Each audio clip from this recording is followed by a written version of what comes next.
Hi, everyone. Welcome to a special presentation with Mike and Ethan. Or, Alf will not be seen tonight. hey, it's still the month of MAYrio.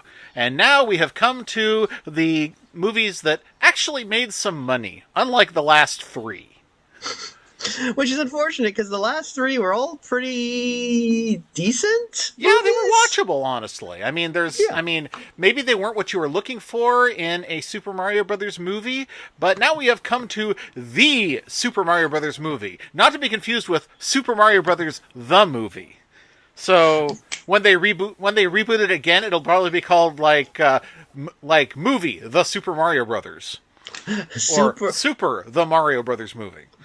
Oh, yeah. Yeah, they would do that, wouldn't they? Super. The Mario Brothers story or Yeah, it would be something. like Fantastic. Yeah. Oh, boy. Well, this is the movie that I guess they made this movie fairly recently. It came out a couple of years ago. 2023. Yeah, it was the first movie that I watched together with my girlfriend, then my new girlfriend. Oh, did it work? I mean, was it a good romantic evening?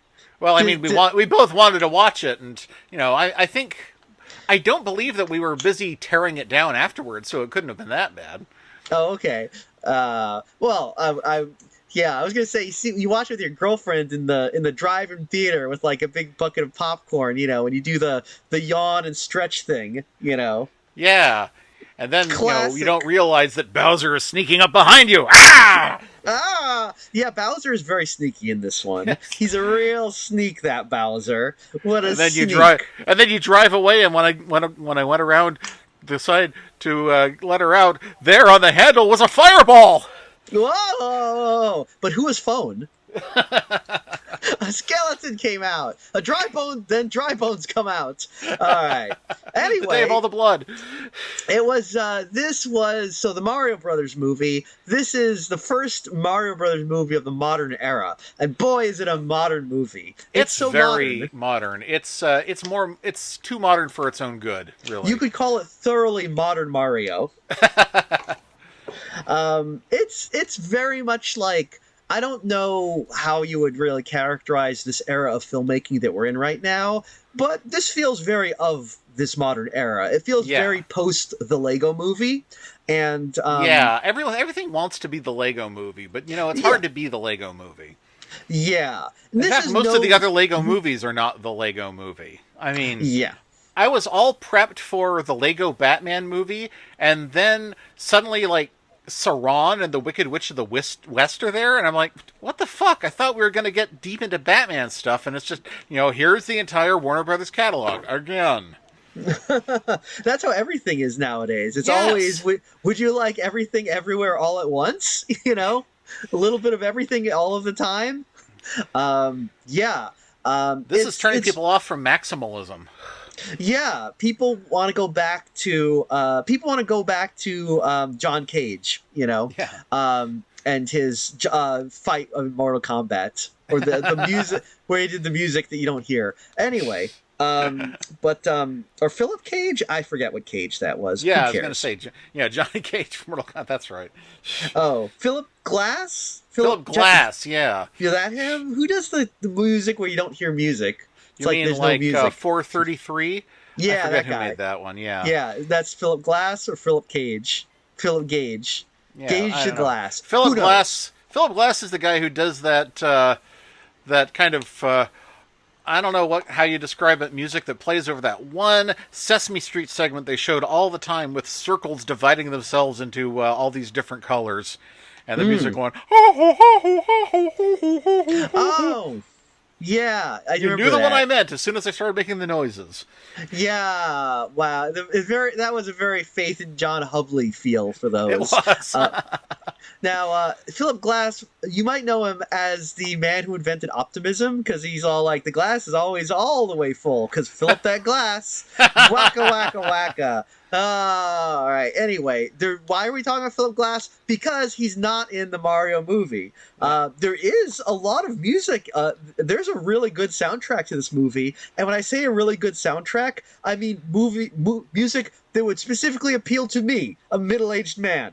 Yeah. you know There There's a scene of this movie where "Take on Me" plays, not because it's relevant to anything, but because that was the song that was number one the week that the original Super Mario Brothers game came out. That's the level of depth of references we're getting here. Oh, is that really why they did that? That's really why they did it. Yes, that's hilarious. And like I will say that like this is a movie that this I'm going to say it right now. This movie is not high art, but it's again when we said remember when we watched the Japanese Mario anime, what was it called? The Rescue the Princess. Yes, and it was like, yeah, this is everything that a kid would want in a Mario movie, and I would say that about this movie too. If I was a kid, I'd be like, this is everything that I want in a Mario movie. As an adult, think it's almost a little too much that I want in a Mario movie. Oh yeah? You think it'd be too maximalist for young Ethan? Maybe. I don't know. I mean, it's hard to judge because a lot of this is stuff from games that hadn't even come out when I was the age for it. It's definitely spanning a bunch of games. Yes. There's a lot happening in this movie. I would argue that the good part is kind of over when they get to the Mushroom Kingdom. You mean get the Mushroom Kingdom in the beginning? Yeah. Interesting. So you like the Marios in our world? Yeah, the parts with the Brooklyn parts, those are the best ones I've seen so far. There's been a lot of interpretations of Mario's life in Brooklyn, but this one, I really like the idea that, that it's not just Mario and Luigi. And this one, they have an enormous extended family that they all live with. They've got asshole cousins and a toothless grandpa. They've got all the Marios that you could... There's no Marios in the sky. They're all here in Brooklyn tonight. So, yeah, we do get to see the full Mario family. They are very Italian, which I appreciate. Yes. And we learned that the Marios are a little different than we last met them in our previous Mario movies, because this time in the Super Mario Brothers movie, the movie from Bob Hoskins and John Leguizamo, they were a pair of struggling plumbers, and this time they're just starting out. They're not like established plumbers. This is their first time going out on their own in their own plumbing business. Yeah. So I guess that's kind of how they got around Nintendo wanting to say, well, they're not plumbers. Is to be like, well, they just started. They weren't plumbers before, and then they don't actually get a chance to do any plumbing because they went to the Mushroom Kingdom on their very first plumbing job. Yeah. I do like that they just go to the Mushroom Kingdom. There's really not any reason for it. Yeah, it's just there. Yeah, it's just a pipe they go through and it's there. And it's like, well, yeah, guess that's how the game works, Yeah, that's you really don't need that much of an explanation because it's... And, they don't go this... In the 93 movie, you have Luigi watching this movie that's all about, this TV show that's all about going to alternate universes to explain what's going on. And this one just like, hey, kids have grown up with the multiverse. They know how this works now. We don't have to spoon feed them. Yeah. They just go right for it. I mean, there's really... This movie, surprisingly, it really does honestly feel... I know I said this was a very of-the-moment movie, but there are some elements to it that really do feel like the movies that we got in the 80s, like G.I. Joe the movie and My Little Pony the movie, where it does feel like it's kind of made for television, but then sent to the theater. Yeah, definitely. But then there are parts that I don't think that I would have included on television. So... Oh, like spicy stuff? Spicy stuff, yes. Hot stuff. Yeah, like those fire flowers. Well, so in this one we do have all your favorite friends from the Mario games are here. Yeah, even when it makes no sense for them to be there. Yes, all of them are here. Look, except that goddamn blue dog. We're done with him. Don't need him. Never see him. No, he's gone. Not only that, but okay. every chance they get, they squeeze in as many references to other games as possible. Mm. So, like the pizza place at the beginning. Did you get a good look at this pizza place? I saw that there was a Jumpman game. Yes, that's a really weird touch. Mario apparently grew up this game that's sort of like Donkey Kong, except it's called Jumpman, and there's a Yeti, and there seems to be a man who is his exact double playing it. Yeah. So Jumpman and Mario both exist in this universe. Yeah, They're officially two different by guys. the way, is the original voice of Mario, Charles Martinet. This is like one of his last roles before he retired as Mario. Oh, okay. Well, it's nice they gave him a little something, Yes. because I know there was a lot He's of people also the were voice saying, of Mario's dad. "Oh, okay." I know a lot of people were kind of like saying they should have had him be Mario throughout this whole movie, and I don't know that. I don't know. Well, I don't know that he couldn't have done Mario for the whole movie, but I feel like the voice he uses for Mario in the games wouldn't have really worked for a movie. Yeah. Once again, we have Chris much. Pratt, and again, just like Garfield, he's fine. He vanishes into the role pretty quickly. Yeah, I mean, yeah. I think they get him he's fun. because he's so inobtrusive. Yeah, I mean, You're not thinking, "Oh, that's Chris Pratt" the whole time. yeah, exactly. So that's good. Although honestly, I would have preferred a Mario with a little more character. Like I really do think Bob Hoskins is my favorite Mario. But I understand that like kids today have grown up with a different Mario. When I was a kid, we always knew like of course he's a middle-aged like New Yorker. Yeah, now it's like he's a little more like it's me, that. Yeah, that he's kind of very thing. high pitched. Yeah. He should sound. I feel like he should sound Italian, but maybe not quite so Mickey Mouse-ish. Yeah. If it were me, I would have picked John Roberts as his voice. The judge. No, the comedian and voice actor who is the voice of Linda Belcher. Oh, yeah, I could see that. Linda's voice is based on his own mother. You may have seen the original video he did that got him the job on Bob's Burgers, where he's being his mother at Christmas time, saying, "Look at the tree! Come on, look at the tree, everybody! Come on! Hey, pick up that shit!" Yeah, that's a mom voice. Yeah. Okay, yeah, I could see him doing really well as Mario. But yeah, Chris Pratt is fine. I think, like you said, he's very unobtrusive. You watch the movie, you're like, that's a fine Mario. Yeah, it doesn't feel like the guy from what show was he even on? The Office? I think it was like Parks and Recreation. Parks and Rec, yeah, that guy. I haven't watched sitcoms in so long. I don't know where any of our I was about to say young stars, but no, well-established stars. I don't know where they're coming from. Yeah, I mean, all the actors in this movie are people who are like, old geezers at this point. Like, they're old people that we would recognize, but I still think of as like young up-and-comers. Like, yeah. So, boy, this is a movie that makes makes you feel young at heart. What a drag it is getting old. But anyway, Chris Pratt's in it. Who plays Luigi? It's some other guy, not Chris Pratt. Some guy. It's the guy from the meme who poses in front of all the photos and the red strings. Oh, it's Charlie Day. That's the one. Yes. Yes, from Always Sunny in Philadelphia. He's also surprisingly good, honestly. He's actually quite good, disappointingly good because Luigi is not given much to do in this movie at all. Because, spoiler alert, this is not a movie where they rescue the princess. This is a movie where Mario and the princess rescue Luigi. Yeah, it's kind of a neat twist. I did kind of enjoy that. I like that, they were like, look, like Bob Hoskins realized the core of the Mario is the Mario brothers. So Mario is going to rescue Luigi and gives Princess Peach some time to be kind of girl boss, which is nice as well.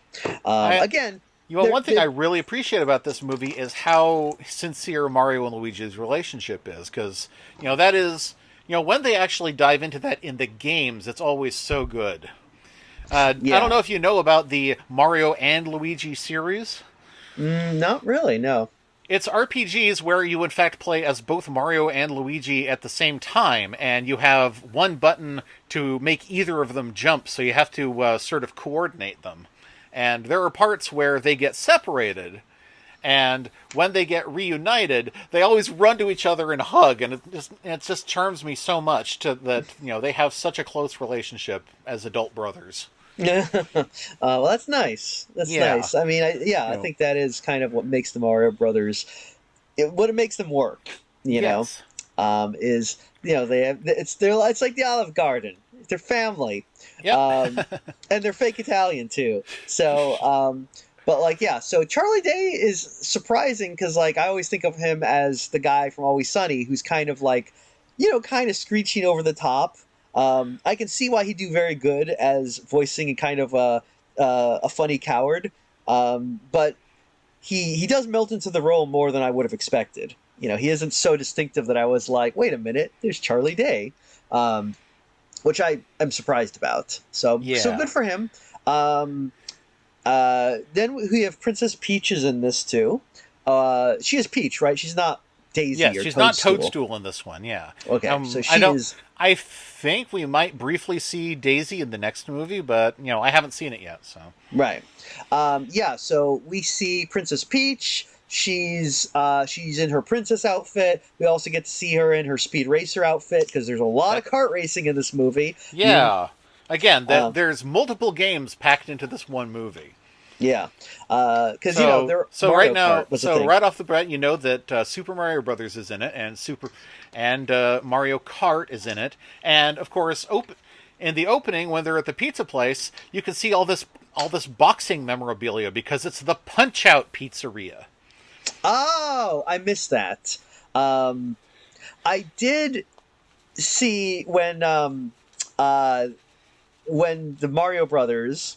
Because they have just recently tried to go into business for themselves.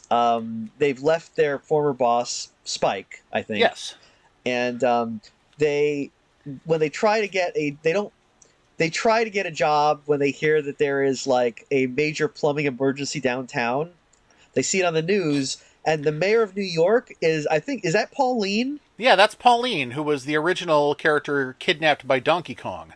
Now I don't know if she meets him in this story, but I forget. No, she does not. Yes. But like I always see her as being the mayor of New Donk City, so I guess that makes sense. Yeah, New Donk was basically Nintendo's own proprietary version of New York, because they are like, okay, well, what if Mario went, obviously Donkey Kong takes place in New York, but we don't want to have Mario actually be from Brooklyn, so instead we have our own. And the implication seems to be that Donkey Kong got his name because it was a street in New Donk City. And if you look at all the other streets in New Donk, they have names like Cranky and Dixie and Diddy, various names of other Kongs. Oh, so this is just a city that keeps getting attacked by gorillas. Yes. And every time they're like, well, it's on this street, so we'll name the gorilla that. Just like the way they name hurricanes, And spoilers for anyone who hasn't finished the game Donkey Kong Bonanza. That is the game where Donkey Kong teams up with a young Pauline, and at the end of the game, you actually arrive in her hometown of New Donk City. Oh, well, I'm glad they can get along now. Yes. The kidnapping thing seems to have been in the past, although in Super Mario Odyssey, when you talk to Mayor Pauline, she talks about how that was the moment when she and Mario fought Donkey Kong was a seminal moment for the entire city, or something like that. Yeah, I bet it did. It leaves scars, Yes. Okay. So we have and of course there's Spike. Do you know what game Spike is from? Wait, Spike? You just mentioned him. The foreman. I'm trying to figure out. He's from a game. What game is he? Oh, I didn't know that. His name. It's right on the patch on his arm. He is from the game Wrecking Crew, which is a game where Mario has to knock down a building piece by piece. It's more of a puzzle game than a adventure platformer, but you do have to watch out for your grumpy boss, Foreman Spike. Oh, I had no idea. I've never even heard of this game. Yeah. Boy, they just put Mario in everything, didn't they? Yeah, I mean, When Miyamoto created Mario, he was like, "This guy is going to be my signature. I'm going to have him in every game I make, just like how Alfred Hitchcock makes cameos in all of his movies." And little did he know that he would in fact become, the character that he's best known for. That's funny. I mean, I did notice that there were a lot of things in this movie that I was kind of surprised at. There's a bit, I can't remember where you hear the Dr. Mario music, and I was like, really? That's not the one that I would have expected them to play, but okay. Yeah. No, actually, that's one of my biggest complaints about this movie is you said the soundtrack was great. I think the soundtrack is, a little too Carl Stalling. As in, it shows, it'll linger on something from a game, and then it'll play a little piece of music from that game. So you're just like, remember? It's Yoshi from Yoshi's Island. But it just completely screeches the soundtrack to a halt so we can hear a little bit of Yoshi's Island music, and then we move on to something else. Oh, that's fair. I was thinking more of the rock songs, which, like I said, the dinosaur rock for my youth, where I was like, yeah, that's right. I need a hero to get through the night. Yeah, I know that song. I know Bonnie Tyler. What's really funny is that a lot of these songs were songs that were also featured on the Super Mario Brothers Super Show, which, being a Deke production, used a lot of popular music. Oh, interesting. Well, I guess it kind of fits then. Remind me, did they use White Wedding? I don't remember. I don't think they should have, but no. I definitely remember a Super Mario Super Show episode where they used White Wedding. Yeah, I don't think they did in this movie, but they had a lot of old music stuff that I was like, oh yeah, I remember that. You kids, I thought most of it fit well enough. I was like, it fits, while they're driving around. Sure, why not? I like it. And the kids will probably be like, what's this? I don't understand it. It's like, well, it's before your time. Apparently it was a last-minute decision. The official soundtrack has a tune that was written for the roller coaster sequence that was not used and was replaced with Take On Me. Oh, okay. I guess they were like, look, we want something that people have already seen before or heard before. Because people like things that they're already familiar with. And it's true. The SMB movie? More like a VH1 movie. Oh! Ready Player One. Anyway, so we also, we also have, of course, a villain in this movie. Yes, and that the one that got definitely the most FaceTime advertising it, because he was so excited to do it, and I don't blame him. Yeah, this was another, an unexpectedly good performance, I think. Yeah. We have Jack Black as Bowser, and again, if you told me Jack Black as Bowser, I would just be like, oh, okay, it's going to be a lot of skidooshi, brucey, whatever, that thing he does, skidoosh, and it's like, Bowser is a little musical. So yes, he does in fact play piano, and I believe the song that Bowser plays that I'm pretty sure Jack Black just improvised off the top of his head, that one did make it onto the Billboard Hot 100, I think. So. Oh, that's funny. I have to say that I actually thought that this was the strongest part of the whole movie. I thought that Jack Black did a really good performance here, and the movie in general was very smart with Bowser. It's because he is kind of menacing. I mean, for a children's movie, he's a monster, but he's also very vulnerable. You see him stressing out over the idea of Peach accepting his proposal. Yeah, it's done in a very good. It's very it hits very well because he is like menacing and kind of scary. He's also like comedic. He's a bumbler. And he is also, that vulnerability is kind of played well. And I was surprised because this movie really seemed to know when to play stuff straight and when to make a joke. And that really works with Bowser, because that whole first sequence where we meet Bowser and he's attacking the penguin Kingdom. Or Yeah, whatever that is. that really works. That really Yeah. sets you up for.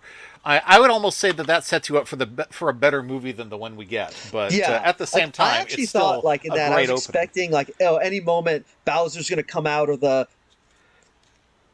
It is a great opening, yeah. But I was expecting Bowser's gonna walk out, it's gonna be like real dramatic, and then he'll trip and there'll be a pratfall and it's funny. But like they play it totally straight, and I think it works way better because I mean it is like kind of it does set some stakes, and the joke is all they do manage to slip in some joke with the penguins being Yes, with their snowballs. they're very So ineffectual counterattack, yeah, which so they're it's also inordinately proud of, which is pretty cute. yeah, so that all works really well, and Jack Black again is not super recognizable here. Like I didn't recognize it until about halfway through the movie. I was like, wait a minute, is that Jack Black? Oh, you Um, didn't know it was Jack Black in advance. Wow. yeah, no, I did not know. I did not really know a lot about this movie going in. Ah, Um, I knew I knew who Mario was, so. Um, but yeah, so Jack Black I thought was really good. He's pretty funny. He's got a bunch of good lines. Most of the Bowser jokes work really well.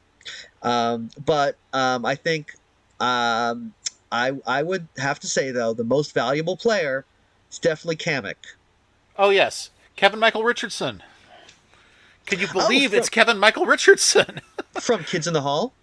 No, the voice actor. You probably know him best as like for doing deep growling bad guy voices. Oh, so this is an actual An actual voice actor, cartoon. which is why he's so Okay. good. Yeah. Yeah, okay, that makes a lot of sense. I didn't know who played that character, and I kind of assumed that's got to be like an actual voice actor because that voice is very much like a cartoon sidekick voice. And I say that complimentary. It's like that's the voice you want when you do a cartoon like a villain's cartoon sidekick, and it's not really the sort of voice that a lot of celebrities are good at doing. They don't. Yeah. There's a lot of celebrities who could really do the evil cartoon sidekick voices because they're just celebrities. If you want like a good evil cartoon sidekick, you need someone like oh god, I'm trying to think. Who would be a good example of a guy who can do that voice? I mean, besides Frank Welker.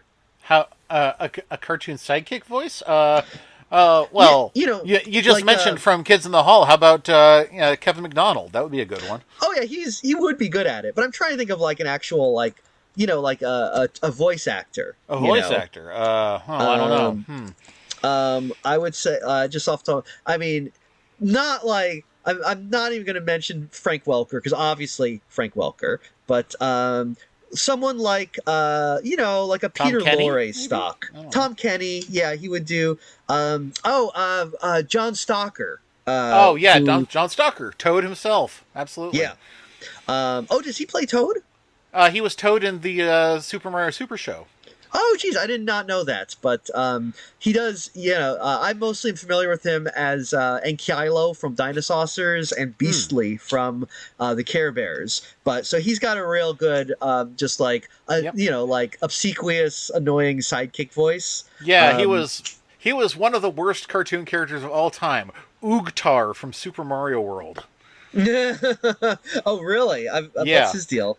Super Mario World, the game is all about going to Dinosaur Land. So in the cartoon, they were like, okay, Mario, Luigi, and the princess have gone back in time, and there are all these cavemen that don't know shit. So they're like setting up a caveman school. So Okay. yeah, so and then there's Oogtar, who is this child caveman that follows them around and says things like "Dino Bunga." So Oh, I hate that. yeah, that's like. He's like, you have 2 seconds to come up with a caveman catchphrase, or I'll pulling this trigger. Go, up, Dino Bunga, fight. You are spared for now. Dino Bunga. Ugh. Well, luckily that guy's not in this movie. Yeah, There's a lot of stuff in this movie. We don't have that, which is nice. Let's see. Kevin Michael Richardson. I think you would know him best as Captain Gantu from Lilo and Stitch. Oh, okay. Yeah, yeah. Well, he does good in this. Kamek is the sort of character that I'm primed to like. This is the sort of character that, like, if I was a child watching this movie, I would have obsessed over Kamek. I just because when I was a kid, You I have was this like, you have this weird fascination with the bad guy sidekicks. I've noticed. yeah. Well, that was always when I was a kid. That was a character I was related to Yep. watching cartoons. I was like, because they were funny, and I was like, I was like, the good guys are boring, and the bad guy are kind of usually boring too. But Yes. like the sidekick gets all the comic bits, and I was like, well, that's great. That's the way to be. Yep. But I like, so I Grew up appreciate to be an that. Iagosexual. Yes, yeah. Well, that's what I'm saying. I'm goblin coded. Um, but yeah, so Kamek is definitely like, well, Kamek is like all the cool stuff. He's got like a wizard hat. He's got these big thick glasses. He flies around and stuff. Yeah. He's very Now, this is one of those characters where you're not really sure if it's a race or an individual. They seem to not be able to make up their minds. But in Yoshi's Island, the game that actually takes place in the past, we see that Kamek is the one who raised Bowser as a baby. oh, interesting. So Um, he's kind of Bowser's Alfred. Yeah, and this I do like that he has all the classic things that like a bumbling sidekick does in this movie, where he has to deliver bad news to the boss and he's all scared because he's going to get blamed for stuff, like that sort of thing. Right. That's like catnip to me. I love it. And then of course there's also the bit where like Bowser is like he's practicing like he's practicing how he's going to ask Peach out so he can see Kamek and drag. Also very good. I'm very down with everything about Kamek in this movie. Is what I'm saying. I'm very yeah. And I think Kamek should have gotten more screen time. I think that's my one complaint about this movie. Really, more Kamek, please. And we don't really get to see Kamek at the end. I really feel like we should have gotten to see Kamek, like, I don't know, like at the end kind of run away or something, like, Yeah. You that's should have had a moment where where I'm guessing that he just didn't end up in the same area as everyone else. yeah. What I'm just saying is you should have the bit at the end where like Bowser finally gets his ass kicked and Kamek's like, well, he who runs and fights and runs away lives to fight another day or something like that, Shouldn't like it be he who sidekicks. coops and runs away? Yeah, exactly. What I'm saying is, like, comical villain sidekicks always flee at the end of the movie so they don't get caught. That's part of the sidekick villain code. Anyway, I'm just saying is like there's someone should have done some more research, but Right, for real. yeah. Anyway, Kamek, very good. Who else is in this movie? Is there anyone else in this movie of note? The dog? Is there a dog? Oh, there is a dog. Yes, there is a dog that I'm pretty sure is intended to be the dog from Duck Hunt, since we see a painting of said dog on the wall of this household. Oh, is Mario in Duck Hunt? Actually, Mario is on the same cartridge as Duck Hunt. Oh, I don't know about yes, yeah. I do remember When that. I was a kid, when I got my Nintendo Action Set, where it came with one cartridge that had Super Mario Brothers and Duck Hunt on the same cartridge. So. Okay, I do remember that now. Nobody likes Duck Hunt though, but I mean, I liked Duck Hunt enough that it sold me on the NES, and then it became the worst game I had on the NES very quickly. oh well, the other games must have been awesome then in comparison. Pac-Man and Super Mario Brothers. So, Yeah, I mean they're both better. So yeah, they are. oh wait, but we're forgetting all the donks. The donks, yes. We have donks. You mean Kongs? We have all the Kongs. Yes, we get Donkey Kong here, played by Seth Rogan. Yeah.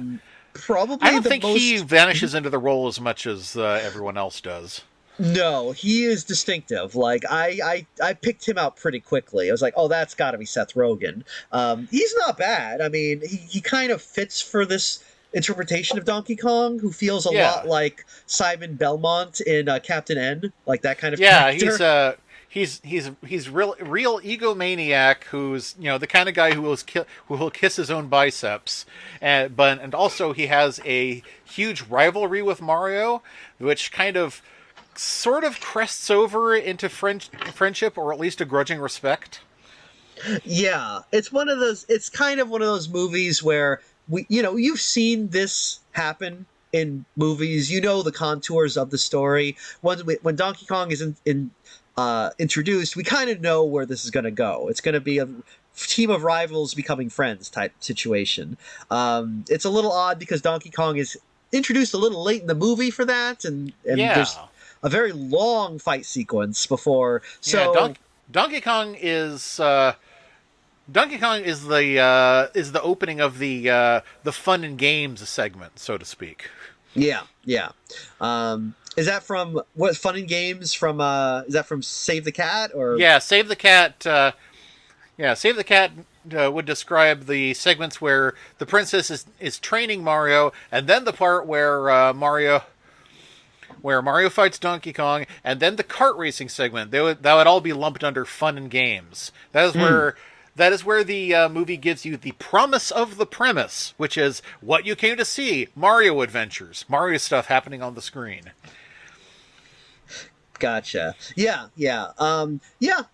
This is exactly what you want to see, like Mario hitting stuff, getting big when he touches a mushroom. Yes. He A few he things gets that it does solve a few interesting queries. Is that, like, yes, Mario does in fact eat the mushrooms. He doesn't just touch them. Oh, So, that's right. But it's funny because Mario doesn't like mushrooms. yeah, kind of like Popeye in the movie who hates spinach. Yeah. So so it's ironic when he cuts this place. He's like, oh, I gotta eat mushrooms. Oh no. Yeah. Um, Well, it's but better than when he went to Flipside and and they didn't grow mushrooms there, so he had to drink liquid mushroom shakes. ew. Okay. Yeah, shroom I mean, shake. Blah. I've done that and don't recommend it. It's not good. If you want it, I'm just saying, put them in a Bloody Mary. That is the way to do it. Mushrooms and Bloody Mary? Interesting. Yeah. Well, because the savory tomatoes disguise the taste, so it's it's less disgusting. Because if you Right. try to hide it with like sweetness, like a lemonade or something, it's like, oh, that's disgusting. It's not good. Mushroom lemonade. Ugh, Yeah. what a thought. Yeah. Yeah. But anyway, so yeah, Mario does that. He's got some fire flowers. He does Mario stuff. It's fun. Yeah, you get a good zoom in on the Mario flowers and you see how the petals actually work, which is interesting because traditionally a fire flower is just like, it has like 3 circular petals that go around each other. It looks like the Tiny Toon Adventures logo. Yeah. Yeah, I always thought that it was like, oh yeah, I always just kind of assumed that it's like a fireball, on a But flower. this one you can see, you have a better look at the actual setup of the anatomy. There are a lot of things that they had to go into more detail than, because they have so much more resolution than they do in any actual video game in this movie. Yeah. And one thing that actually comes into play in the plot is resolving whether or not bullet bills just have eyes painted on them or if it's an organic eye. It is an organic eye. Yeah, that's right. They kind of they spend a long time on that before you find out, because it's kind of a tease, because Mario is like punching this bullet bill, which is not reacting until the very end when he kind of pokes it in the eye, and then it's like, And then it turns on reacts. him with a savage fury. Yeah. So if I may quote Thor Heyerdahl, then the placid halfwit was transformed into a mountain of steel muscles. Yep, and so then we see Bullet Bill, and Mario defeats him using pipes. Yep. Which As a plumber does. As a plumber does. Yep. Mario is no dummy. He's a plummy. So let's see. So there, like you said, there's Donkey Kong. We get to see all the other Kongs. There's Cranky Kong is in this. Yes. We Played got by a brief look at Diddy Kong and Dixie, and I think we even see Funky at one point, but only Diddy is called out by name. Is Funky Kong? Who is the Kong that meets him at the gate with the sunglasses? Is that a Kong? It's not a known Kong to my knowledge. That seems weird. That seems like he's just some random guy. I guess they decided that all of Donkey Kong's personal friends are too important to be guarding the gates. Well, I gotta look this up now. Gatekeeper Kong, in Mario movie, just because I feel like this guy should have a name. Whatever. This is well, a Google search is not helping me. Yeah. So, Let's who is let's. LGBTQ in Mario? Apparently, people also ask that. Okay. I mean, it's funny. Mario has been, there are at least two trans women in Mario, but I can't name a gay man.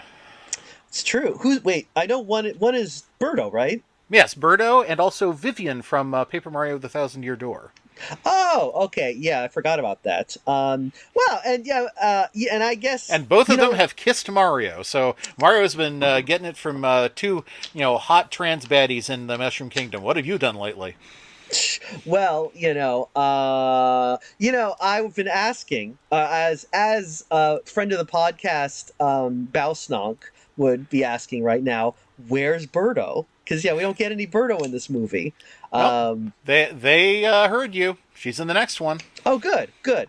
Does she's in the Super Mario Galaxy? Yes. Ah, okay, good. Well, Well, when you see that, I'm sure I'm gonna have a lot of opinions on her depiction. It better be done right, Yeah. or I'm gonna be writing an angry letter to someone. See if I don't. Okay, let me see. I'm looking for a Kong. Is this Swanky Kong? Is that him? That doesn't look right. Possibly, but Swanky. I forget if Swanky Kong is an original character from the games or if he was invented for the show. Yeah, no, none of these look like the Kong who meets him at the gates. Yeah, Okay, I mean just a that whole Kong, lot of additional voices. that Kong literally had more character time than like any other Kong other than Donkey or Cranky. So it seems weird that he's just random. I mean, okay, whatever. It's fine. It's fine. This hasn't ruined the movie for me. I was still entertained. But I want to know, who is that guy? Does this Kong have a name, and can we invent one for him? What's a good name for a cool Kong who drives a fast car and works the door? I mean, Oh, wait. Bouncy Kong. oh yeah, there you go. So Bouncy Kong is working the door of, is it Jungle World or Kong World? Yeah, Or what is this? Kong. I don't know what the actual kingdom is called, but no, I forgot to. I didn't look to see if there was like a sign on it or something. Yeah. Oh, we didn't mention Toad. Toad is here, Oh yeah, Toad is here. voiced by Keegan Michael Key, which is an interesting touch. So we have two major Mario characters voiced by black people, but there are no black people in Mario. Oh, who is the other one? Sorry. The other one is Kevin Michael Richardson as Kamek. Oh, okay. Oh, I didn't realize he was black. Yeah. Well, this changes everything. No, it doesn't. I was making a joke right there. Yeah, who is this blonde Kong in a sports coat? It's like Miami Vice Kong or something. Yeah, I love him. Yeah. So Toad is fine in this movie as well. I think he's really he's one of those people who just inserts himself into the movie as I'm your new best friend. Like, yeah. I mean, I'm an issue as your new best friend. Yeah, this movie is fun, and it's a kids movie, so every character is kind of like familiar archetypes that we encounter in this kind of movie, because it's like, well, of course Mario's got to have his team, right? He's gonna have his little guy who's like overconfident, kind of a Scrappy Doo character. He's gonna have his Lancer type rival who like he has a friendly fight with. He's gonna have his girl boss baddie. It's the typical group. Meanwhile, Luigi has fallen into. Ironically, Luigi is kind of the girl. Yeah. He's the damsel of this whole thing, and his big thing. Well, I mean, they didn't characterize him correctly as being a coward. Like that's his thing in this. I don't think Luigi is a coward. I just think he's, unlike Mario is fearless, but Luigi is very fearful, but he runs toward the danger anyway. Right. I think because I feel like there was some they were trying to kind of be like, look, Luigi, your character arc is that you got to learn to stand on your own 2 feet or something, which is kind of doesn't really get That doesn't established. really work when the actual moral is as long as we're together, we're unstoppable. Yeah. I mean, they do that thing because at the end, Luigi saves Mario by putting the shield in front of Bowser's fire. Yeah. But it's like, okay, but like, I didn't really get the impression that Luigi was like, that his problem was that he couldn't like stand up for himself, you know, or that he was like kind of like Mario's like. His problem was that Mario wasn't there. Yeah, like the only time, I guess maybe when they're eating dinner with the family, he's like not like as pushy as Mario, but it's like I don't know. I didn't really get that Mario. I did not really feel like Luigi had a character flaw that needed addressing in this film. But like I said, he's the damsel, so it doesn't matter. I did like all the Luigi's Mansion type stuff that he encounters. You know? Yeah, they get separated on the way to the Mushroom Kingdom, and he ends up in what they call Darkland, which means he gets chased by Dry Boneses and ends up in a haunted house, which is not haunted by ghosts but by Shy Guys. Yeah, not Boo's apparently. But yeah, why not? So we do see Boo. We see King Boo, who is usually Luigi's greatest enemy, but here he's just a guest at the wedding. Yeah, there are a bunch of kings at the wedding. So we get to see, like, you know, if I was a kid, I would have liked that we get to see a lot of villains in this. We get to see a lot of monsters. I did like when all the villains are kind of having their big villain party, and Bowser is calling out the different kinds of villains he has. Like, he's like, you know, Goombas, Koopas, whatever those things are. They're Spinies. Yeah.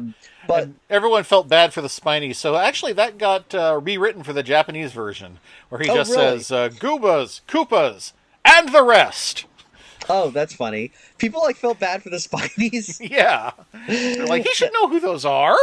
I mean, they're not really very obscure as far as villains go. Yeah. They're pretty, like, they've been there since the first game. Yeah. But I thought it was more funny just because I was watching, I was like, yeah, you know, it really does. I kind of like when they do the video game thing where it's like, I got a bunch of different kinds of henchmen.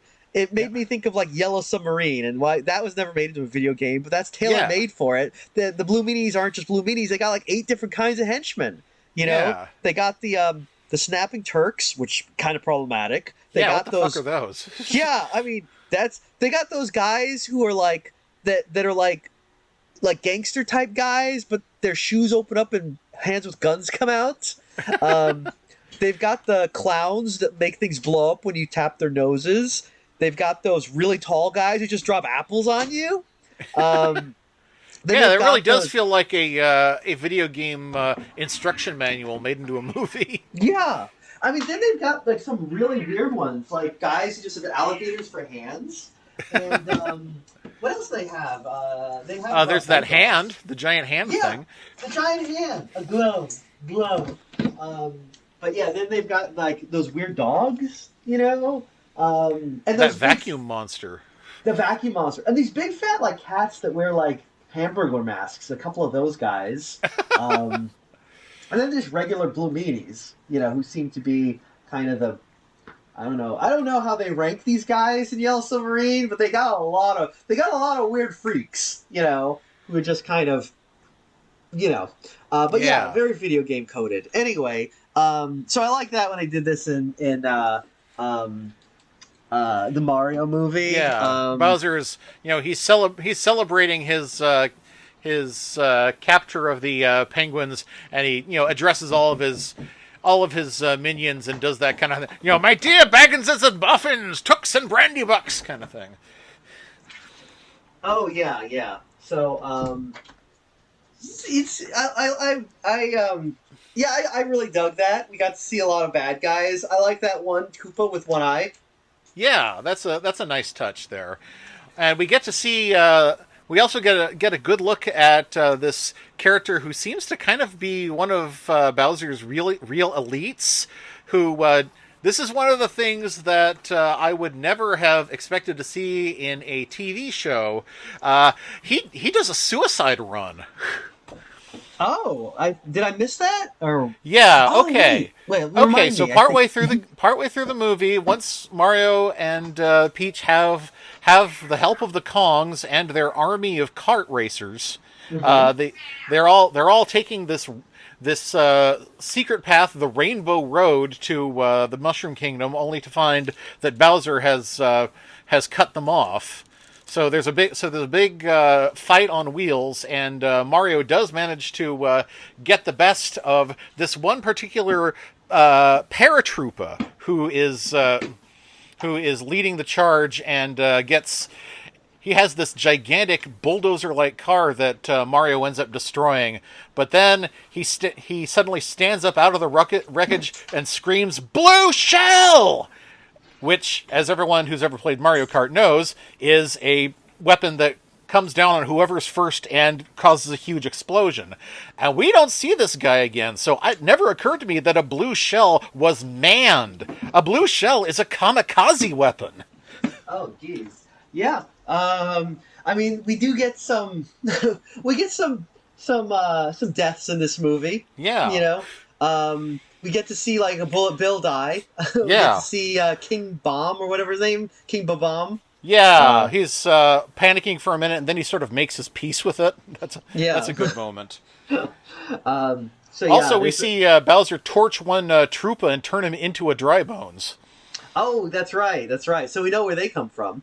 But yeah, do we see? Let's see. Are there any Mario villains that we don't get to see? We don't see any Buzzy Beetles in this one. Don't we? Let me see. Hang on, I've got it up in front of me now. I mean, I didn't see any. I didn't see any Hammer Brothers. I didn't see any of those guys who fly around the clouds and throw the Spinies. Yeah, you're right. I don't remember seeing Lakitu either. So let's. You know, I mean, it's fine. I'm just saying that like we're not seeing as it's not as completist as the anime movie. No. Oh, but one thing we do get to see that I think a lot of people would have been happier if we didn't see is the Luma. Oh, so what's the deal with the Luma? People Okay. Don't like the Luma? These are creatures from Super Mario Galaxy. This particular one is voiced by the director's daughter, and is saying a lot of kind of trite emo stuff. Yeah. That's kind of once is funny, but they just let her go on and on. Yeah, they really thought that was a lot that was paying dividends. That it wasn't. I believe it was it friend of the pod Bosnonk who said that this character reminded her of the kissing fish from Romeo and Juliet, Sealed with a Kiss. Maybe. What's Romeo and Juliet Sealed with a Kiss? That is a kind of legendarily bad, but you gotta applaud for it, animated movie that was like made by one guy who stepped away from his position at Disney or something and decided to make his own animated movie with almost no help. Wow, I haven't heard of this. Was it any? How did it go? It's pretty terrible, honestly. It's Romeo and Juliet, but with seals and a happy ending. Oh, okay. Well, those are two things the original doesn't have. So yes. I don't mind having seals. Yeah. So if they're seals, I mean, they are seals. They're yes, not like... Romeo and Juliet are like a harbor seal and like a fur seal or something like that. Right. As you know, natural rivals. Interesting to make them seals of all things. Yeah. But, and Tybalt is like an elephant seal, that kind of thing. Oh, okay. Oh, yeah. I see what he's going for, but I feel like, I don't know, I feel like just that, well, did he get any actual voices for it, or? I mean, obviously he got his granddaughter to do this really annoying fish that is in, like, every scene. Oh, okay, yeah, that, I see the connection then. The kissing fish. Yes. Oh, okay. Okay. I've got the scene up now, and I do see a hammer guys here. Oh, okay. I take it back. The hammer guys. You mean the hammer bros? Brothers. Also I see a sledge brother while we're at it. Oh, and okay. We see Spinies, Bob-ombs, mostly just those five guys. There's a piranha plant. We have a rock band of Dry Bones. That's pretty kick-ass. Mm-hmm. And Kamek is technically a Magic Koopa, but he seems to be a race of one at this point. Oh, okay. And this all got started because Bowser stole the invincibility star, the same one from that very first movie, which was being held in a ice castle by penguins. I don't know. Yeah. They don't seem like the right people to be guarding this, but I don't know. I Maybe nobody else knew that they had it. I mean, why not? Why not? Oh, I see a feel sniff it too. That's right. Oh, okay. I feel like they was it so the star is kind of treated the same way it is in the anime. I feel like Yeah, it does in fact make you invincible. yeah, But and they act for like some there's reason just he's one. not using it immediately. Yeah, it sounds like they make it sound like there's just one of them, unlike in the game where you can just Yeah, get in the them. game where you find maybe not one in every level, but there are quite a few. Yeah, and it's very limited in how long it lasts, but it doesn't seem to be the case here because it would be very funny. I kept expecting he was going to do it, and it would last like 5 seconds, and he'd be like, "Oh," but anyway, so that was trying to think. I forget. I've lost my train of thought. Okay, well where were we? Oh, okay. There's also a brief scene where we see baby Mario and Luigi, and they're dressed just like they are as plumbers, which is really weird. Oh, isn't that a game where there's like Baby Mario or something? I Yeah, felt like that looked like a game. baby Mario.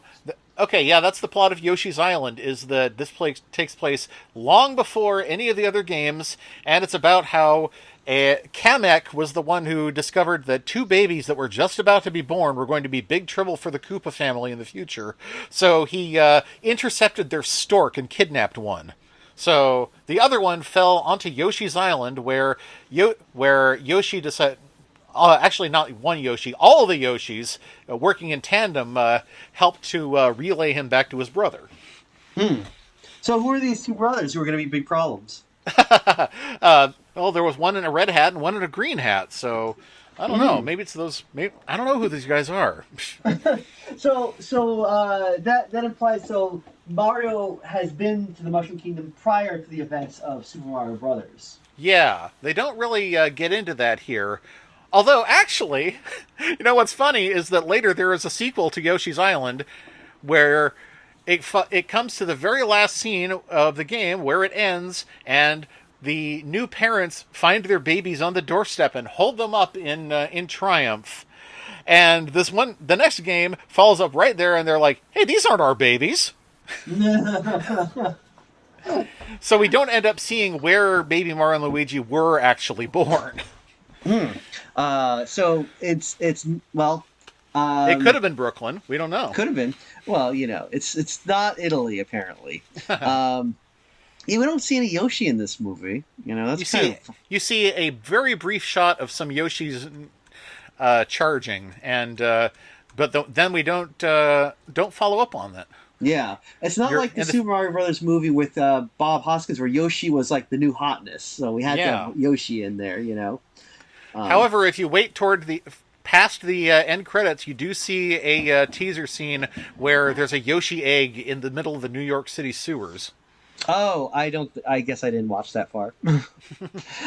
I missed it. So, well, Okay. Well, another cool thing about this movie is that you get to see a lot of characters besides Mario using the powers.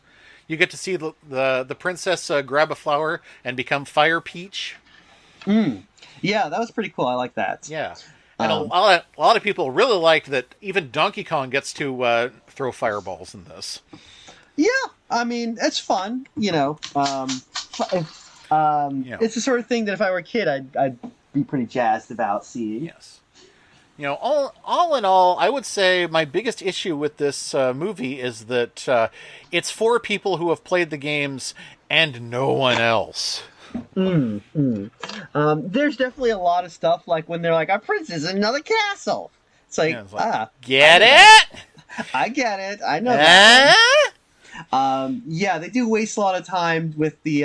We're doing our carts now. We gotta have carts because it's gotta have carts because it's Mario. Yep. Gotta Look, jump in and pipes. okay, now I'm looking at Mario's room. It is Mm-hmm. absolutely stuffed with Nintendo references. Oh, Stuff is it? that, you're probably not have picked up. You may have noticed that he is in fact playing Nintendo in his room. He's playing Kid Icarus. Oh, yeah, I think I must have forgot that already. Yes, but just looking at this scene where we see him from the side as he's playing Kid Icarus, we have a poster featuring two characters from the game Pro Wrestling, Starman and the Amazon, in a wrestling fight. We have a calendar featuring a BMX biker doing a wheelie that looks exactly like the cover of Excite Bike. He has the R-Wing, Star Fox's spaceship. He has a model on top of his TV. He has Oh, a photo of the golfer from the game Golf. well, so I'm getting is like this is the movie that they wanted Wreck-It Ralph to be. Yeah, pretty much. They were just like, okay, Ralph, you're not going to include Mario in your movie. We're going to have, we'll do our own Wreck-It Ralph with blackjack and hookers. Yeah. I mean, I don't know that like Wreck-It Ralph was fine. I guess I love Wreck-It Ralph. Yeah, I can't complain. It would have been nice if I loved Wreck-It Ralph, but I feel like I would have loved Wreck-It Ralph more if Wreck-It Ralph Breaks the Internet hadn't come out and really cooled me on the whole thing. Oh, what happened in that one? Oh, Everyone tells me I keep hearing so many bad things about it. I don't know, Mel. Maybe we should watch it for the show sometime because Wreck-It Ralph is great, and Ralph Breaks the Internet was just it's more like Ralph breaks his own franchise. Oh wow, jeez, that's pretty dire. Well, yeah, because everyone is just like, oh yeah, we're going to it. It was like, did he do the thing with like what's her name did where she was like, we're gonna break the internet, just reblog this picture of my ass, and nobody did it, and it was like super embarrassing. You remember? No, what happened was, yeah, that's where it got the name. But Ralph Breaks the Internet is, it's literally about the internet and not about video games. Oh, that's well, because people love the internet. And it's not about the internet; it's about memes. And memes have a shelf life of they're gone now. You got to start mixing new ones right now before the movie's even over. Oh, that does not sound like it would. That doesn't sound like it would have a lot of staying power. Yes, thankfully this movie is pretty free of memes. Yeah. It's although it started a few. People love reblogging that picture from the commercial at the beginning where Mario and Luigi are making the Home Alone face in front of all the money. Wah! I do like the bit in the commercial where the woman is reading the line and she just makes the face. That is the best performance in the movie where she goes, Mario Brothers, the only thing you haven't drained is my bank account? And she makes this incredibly unsure face. I love it because it's like, I talked to a couple of people who are like, I don't get it. And it's like, what do you mean? Wait, do you not get why she's confused? Or do you not? No, they're like, no, we don't get the joke. They don't get what that phrase means. And it's like, so you're basically having, it's like, so you, the audience, are literally having the same reaction as that woman, where you're hearing an incredibly obvious pun and not getting it. The best part is that woman she's voiced by the voice of Princess Toadstool from the Super Mario Brothers Super Show. Oh, nice. Okay, so they gave people a lot of nice little cameos in this. Yeah. So, and this is like, again, like how the Lego movie is like, hey, do you like Legos? Here you go. This is like, hey, you like Mario? Here you go. Yeah.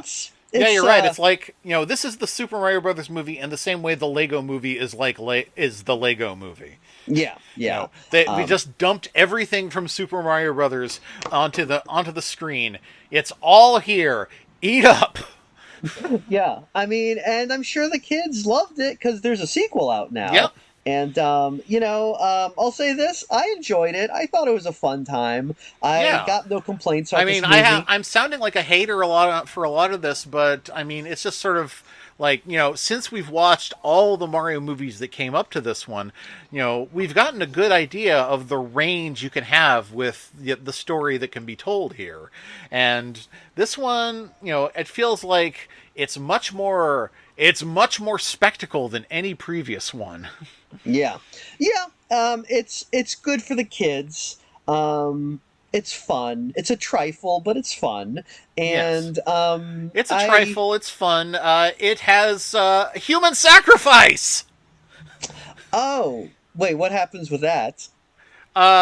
They're at the end of the movie when Bowser is having his grand wedding to Peach. He announces to her with great aplomb. Oh shit! Yes. That yes. Here are my prisoners. I'll be sacrificing them in your honor. That's right. You notice I saw this movie 2 days ago, so I've forgotten half of it already because I'm stupid. Yeah, I forgot about that. I did at the time be like, that's kind of dire for Bowser. Yeah, that seems almost out of character for him. But then again, we did just see that. When Koopas get hit by fire, they turn into dry bones. So maybe he just thinks he's going to have an army of skeleton soldiers. Maybe. They really do kind of play Bowser close to the edge here. His very, very close to being actually like frightening for children. I enjoy him a lot. I do like that when Princess Peach does the 80s cartoon girl boss thing where she's like, I guess I have to marry you. Joke's on you, I would never marry you. I was actually playing you because I'm, smart. Yeah, because she had Toad sneak an ice flower in with her bouquet, which is pretty cool. Yeah. So If you didn't know there are ice flowers, there are ice flowers.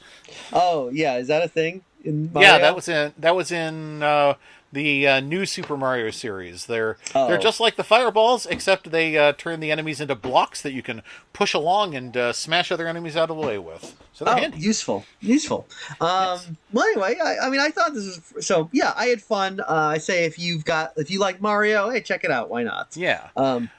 Have you watched any other Illumination movies? I haven't. I feel like I have. I feel like I've seen the Minions movies. Did you? I don't know. I haven't seen any of the Minions movies. I remember seeing after I saw Megamind. Mm-hmm. After I saw Megamind, and I hadn't seen Despicable Me, I was like, if you fused these, if you had the animation team from Despicable Me putting all that juice into Megamind, you'd have a truly wonderful movie. Because I really liked the story of Megamind. It's just that I thought the visuals were so dry. It felt like they were practically, off-the-shelf poser models. I have noticed Illumination, in my experience, I think I've seen a few. They're kind of, sorry. Oh, I was going to sneeze there. You were going to sneeze. Sorry. Too bad you didn't. Yeah, then I did. But I don't know if I turned the mic off before I did. Anyway, they're pretty serviceable films. They're generally, they're generally trifles. Things like you watch them and then you forget them, like the Minions movies, Despicable Me, The Grinch. They made the new Grinch. Oh. They're films that are like you watch them and it's like, yeah, that was fun, and that's it. They're not. What'd you like about this movie? The popcorn. Yeah. Well, this, so they are probably the right studio to pick for a Mario Brothers movie because, a lot of people think that this is actually the best. This first one here, not the second one, which apparently people are kind of disappointed in. Mm-hmm. A lot of people say this the Super Mario Brothers movie is the best movie that Illumination has done, and they put that squarely on how much control Nintendo had over it. Oh, I mean, it's, Well, you know what? Let me take a look. Let me look at Illumination and see what movies they've got. Illumination company. Let's take a look. What have they done? Let's see their filmography. Give me their filmography. Okay, so they did Despicable Me, which is pretty decent. They did Hop, never saw it. The Lorax, never saw it. Despicable Me 2, never saw it. Minions, possibly saw it. The Secret Life of Pets, meh. Sing, meh. Despicable Me 3, never saw it. The Grinch, meh. The Secret Life of Pets 2. Oh, I didn't. Wow, they did The Secret Life of Pets 2? I kind of thought that they wouldn't do any more of those after what's his face got outed as a sex pest. Because Louis C.K. was in that one, I think. Oh, was he? Oh. Yeah, so Sing Maybe 2. they just wrote his character out. I don't know. Yeah, he was the main guy, but maybe the main guy from what? I didn't even hear. From Sorry. The Secret Life of Pets. Oh, there's a main pet in Secret Life of Pets. Yeah, there's a main pet. I mean, it really doesn't matter because you can put anyone in there. It's not exactly a very well-defined role. Then they did Sing 2, which I haven't seen. Was anyone asking for... Well, again, nobody was asking for Sing 1. So. No. I feel like Sing was just that thing where they were like, hey, Zootopia got big, so here's a movie for furries. In a weird movie, though, because the Sing was like, we're going to have a music contest to determine who's the best band. Then 20 minutes in the movie, the contest is over, we've picked these bands, they're going to put on a concert. It's like, shouldn't the climax be the battle of the bands instead of having picked them winners? Okay, that's weird. That's very weird, but all right.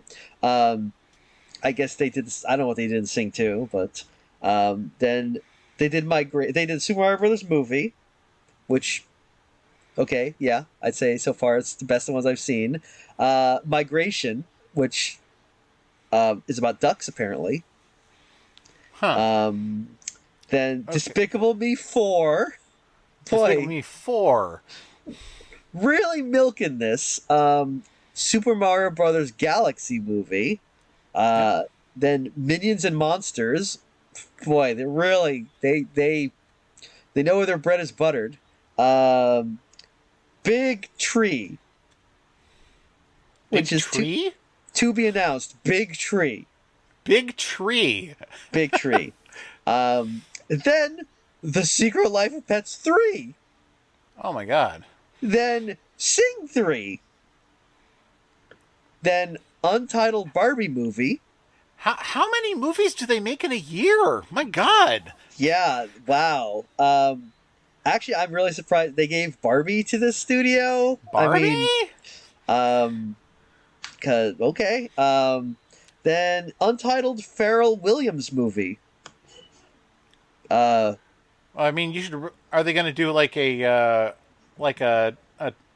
trap and spay on the Pharrell Williams? Well, as you know, of course, Pharrell Williams is an American musician, songwriter, record producer, and fashion designer. I did not know that. Yeah, and he's known as one half of the musical production duo The Neptunes. From the ones who play with Jabberjaw? All right. Yeah. So I'm really trying to figure out, he's in a movie, I guess. I guess he's got a movie. Yeah. They haven't yet decided what the movie is going to be about, but they're under contract to make a movie with him. Yeah. It's like, all right. Yeah. It's like, yeah, all right, sure, why not? That's very Illumination coded. It was like, he's probably famous, so make a movie. Why not? Boy, Illumination really is big on cranking out sequels. I did not realize. Despicable Me 4. They're working on Despicable Me 5, or no, Minions and Monsters, which I guess is so. I guess there's like 7 Despicable Me movies. Yeah, because let's see, there are 4 Despicable Me and then 3 Minions. So yeah, that's 7 total. That is crazy. I mean, Despicable Me, I've seen the first one. It's fine. It's cute. It's not exactly the thing that I would be like, oh, this needs like 3 more movies. But I guess it did because they kept doing it.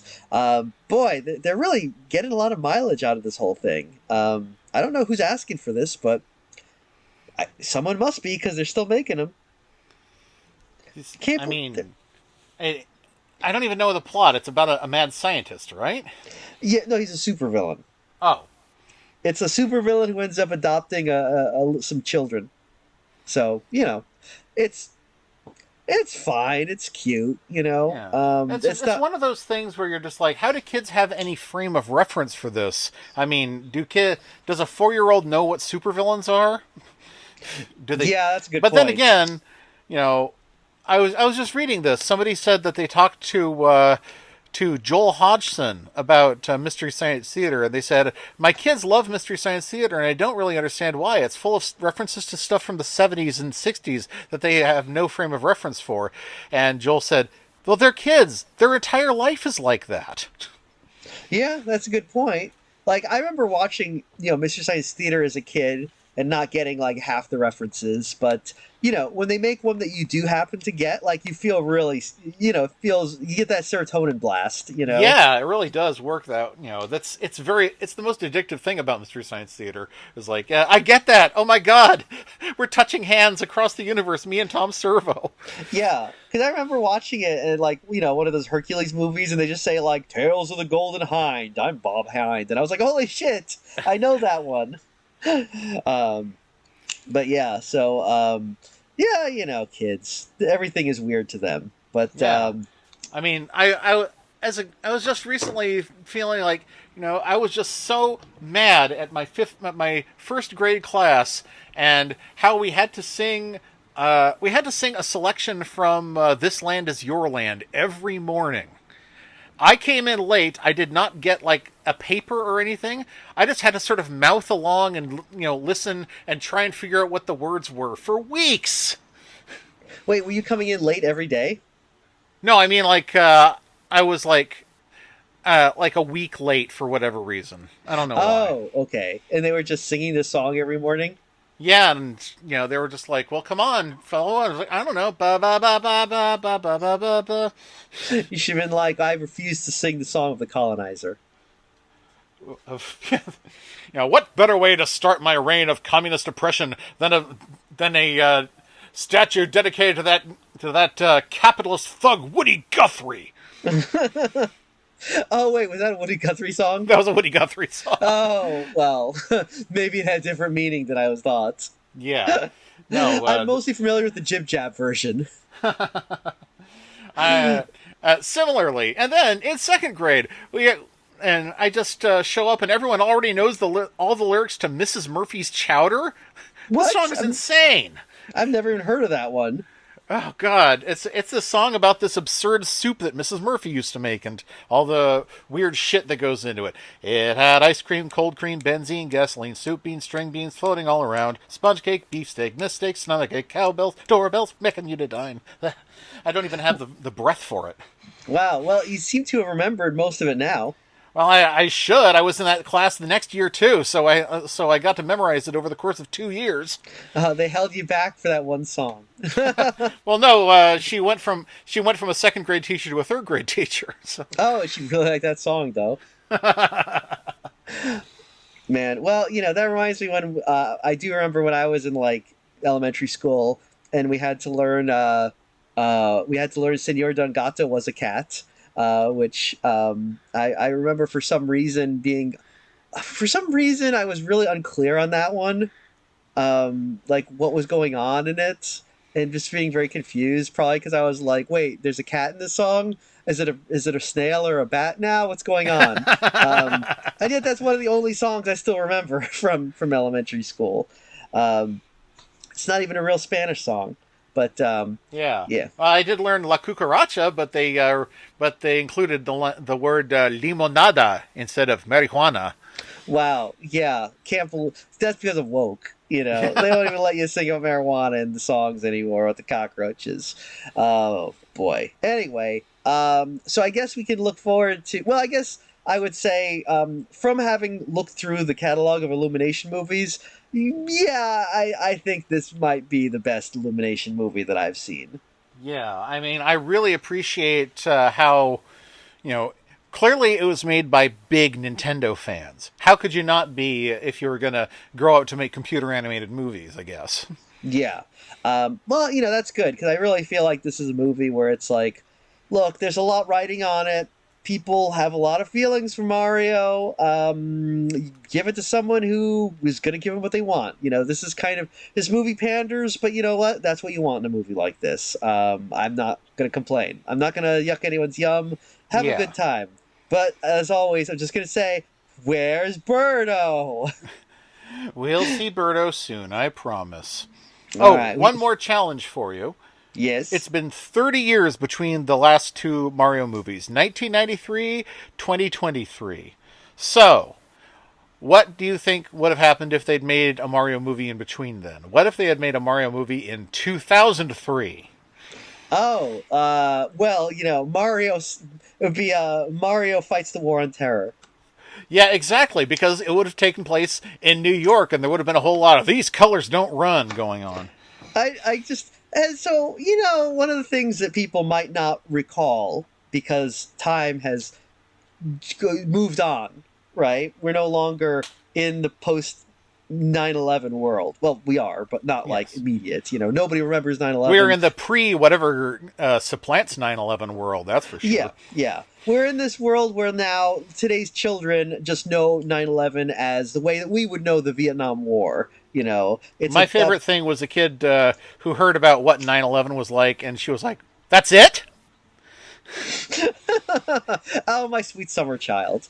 Um, but at the time, what people don't recall is like you could buy like T-shirts with like Bart Simpson crying in front of the two towers, like stuff like that, like bootleg shirts of like Garfield and like the Grinch or whatever. Bugs Bunny wearing like baggy pants and a backwards hat, like being sad. Stuff like that was all over the place. Nowadays, my favorite to recall is always the Stuffy Smith anniversary comic for 9/11. Where he's like, it's as big as old man Yeller's swimming hole and as high as the old rock on Mount Tippy Top. What is Uncle Snuffy? It's a hole in my heart left from the victors of 9/11.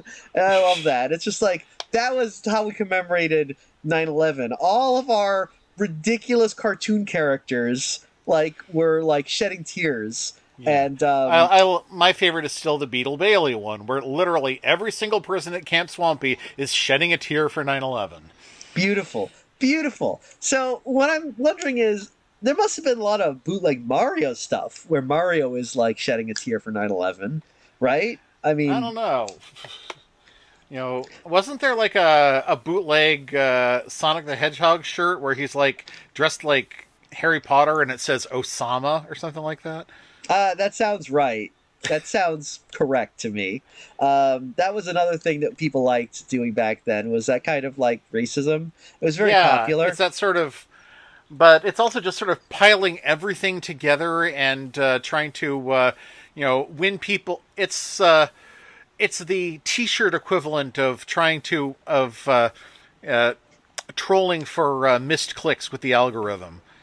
The equivalent Yeah. of calling your flash game like pregnant Elsa launch baby Shrek, haha, cool fun kids Mickey Mouse. Yeah, it was pre-algorithm algorithm. But you gotta get everything in there just so that get people buy the thing. But maybe because in 2003, I feel like, what was Japanimation still like weird enough that like we wouldn't have like bootleg Mario stuff. Um, Oh no, not in 2003. That was post after the Pokemon boom. Anime was the biggest thing. Yeah, but I think like that was still when like adults were mad about it, wasn't it? Like that was back when adults were still like, "Oh, we hate this thing the kids like because children are bad." Because we never learn. We never learn. Yeah, we do this moral panic every decade, Yeah. It's But like, this oh, no. time we're right. The others Yeah. were wrong. Yeah, it's like this time it's like, well, I hear the kids like Skibbity Toilet. That's going to be the end of the world for you. Not like the things I liked when I was a kid that were just scary to my parents. Did you see that video of the woman giving the commencement speech that talked about how excited she was for AI and everyone booed? And she was like, "Oh, what happened?" The kids are all right. They are. I just that was hilarious because like imagine how like how in a bubble you have to be like, I'm going to tell the kids AI is great. Yeah, no one's buying that shit. Nobody likes us.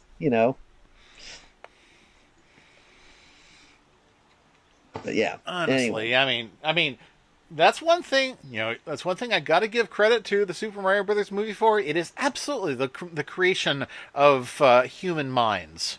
Yes. You can't. They didn't just buy. They didn't just buy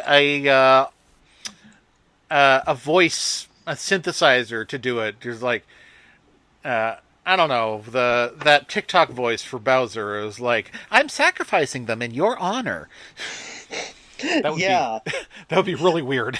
that would be really weird. So, yes, so I will say that for this. This is definitely not an AI generated movie, and that's good because honestly, some days I wonder about some of the things that I'm seeing. You know, Yeah. Sometimes I I wonder if, things are just being, made by AI for AI to consume. yeah, I mean that's kind of the world we're in right now, where it's Yeah. like it's like um, This I is much so like the story that I was pitching to a friend about a new pizza paradigm, where they were like, mhm. okay, up until now, the pizza business has all been people making pizza to sell to other people for money. From now, we're just going to eliminate the middleman and have pizza make pizza for pizza in exchange for pizza. Yeah, yeah. Okay, I'm sponging what you're spilling. Yeah. But there's no pizza that eats pizza. Ah, but now we move on to stage 2. Oh, profits. No, just no self-replicating and self-cannibalizing pizza. Apparently, That is pretty accurate to the world we're in right now, where it really is like, everything is that Soviet joke where it's like, we pretend to work, they pretend to pay us. Um, yeah, it's kind of weird where it's like apparently, yeah, it is just like AI doing stuff for AI, and I guess the rest of it's just kind of hanging out outside, shuffling around, not really sure what we're supposed to be doing. Uh, but anyway, boo on AI. I yes. don't care whose Boo toes I on step on. AI and thumbs up for SMB. Yes, we need more SMB Yes, for the people. you All and right, me. yeah, you and me. There we go. Should we just cut on that? Yeah, let's cut on that. That's good. All right. And there Whoop. will be.